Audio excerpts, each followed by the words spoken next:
Bonjour, bienvenue à nous rejoindre dans notre émission qui vous fournira les dernières nouvelles et les plus actuelles.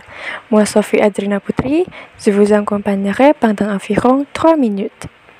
La Vénus de Milo, joyau d'art grec du musée parisien du Louvre, désormais toute propre après une restauration de plusieurs mois, a été réinstallée au Louvre. Des examens ont révélé les détails de plusieurs restaurations précédentes.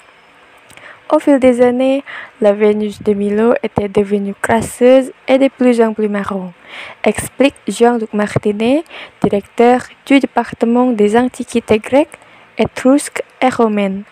Elle avait gardé des traces d'huile, de savon et de plâtre qui avaient été utilisés pour faire un moulage au XIXe siècle. Ces produits avaient vieilli, la poussière des ans s'était collée dessus. Le Louvre a donc décidé de retirer tous les bouchages en plâtre, ce qu'on appelle purger les jointes, et de nettoyer la surface. La restauration a été réalisée entre novembre 2009 et avril 2010. L'opération a permis de découvrir dans un bouchage en plâtre réalisé sur les endroits un petit papier indiquant qu'il avait été réalisé en 1936.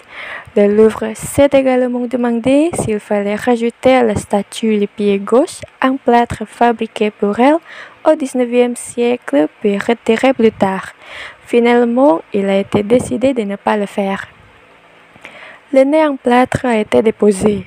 On s'est aperçu avec horreur que la sculpture L'Ange, chargée de la restauration en 1821, avait retayé le nez, pensant faire un appendice en marbre, indique M. Martinet.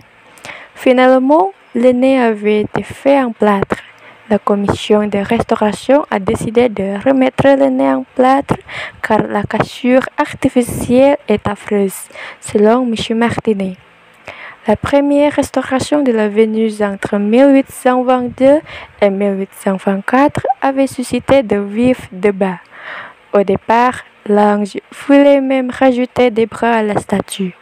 Ils ont été fabriqués, mais heureusement la polémique a empêché qu'ils soient montés sur la Vénus. Star des collections du Louvre avec la Joconde, la Vénus est à présent installée dans une très grande salle réaménagée spécialement pour elle, afin que les 6 millions de visiteurs qui défilent devant elle chaque année puissent l'admirer dans de meilleures conditions. Et c'est tout pour les nouvelles d'aujourd'hui. Merci de votre attention et bonne journée.